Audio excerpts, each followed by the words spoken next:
Are you monetizing your content?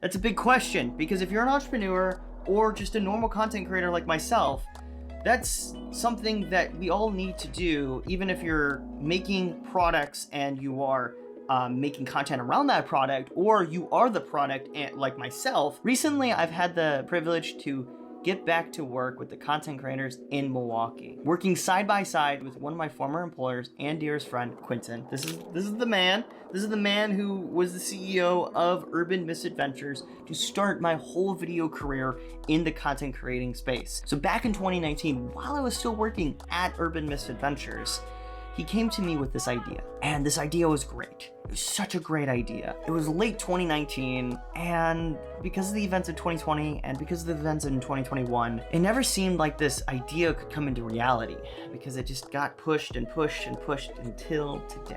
Today, we launched our first episode of the video series on his YouTube channel, which you can go subscribe in the first link of the description or right up here. What does that really mean?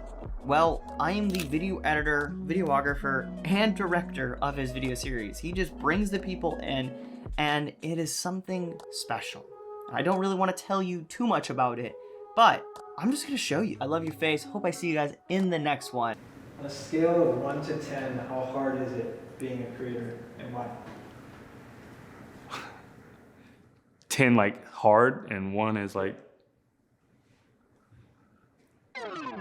I'd give it a 7 out of 10 on the difficulty of being a creator. Is it the easiest thing in the world? Nope. Is it the hardest? Also nope. I think sometimes it's very easy to be a creator. If you're inspired in that moment, sit down and you're in the flow and you really want to get something out to the world. Parts of it are hard and parts of it are easy. Being a creator is like a 1. Even if I was doing another job, which I worked totally out of content creation for years, I still was a creative. And you get crappy comments online, or people pick on you for certain things. Like, I've been called every freaking name in the book, a bimbo, just a ton of different things. And that's hard, right? It gets easier to deal with over time, but that is hard. You know, you might not be feeling it, or your back's against the wall and you need to get something done that you need to dig a little deeper. Creativity ebbs and flows for me. And it definitely depends on the area you create with and the intentions you're creating with, I suppose. It can be hard to get started because when you're putting yourself out there. So that took a while to get used to too. So I love doing what I do. I would be doing it whether I was making a dime or not.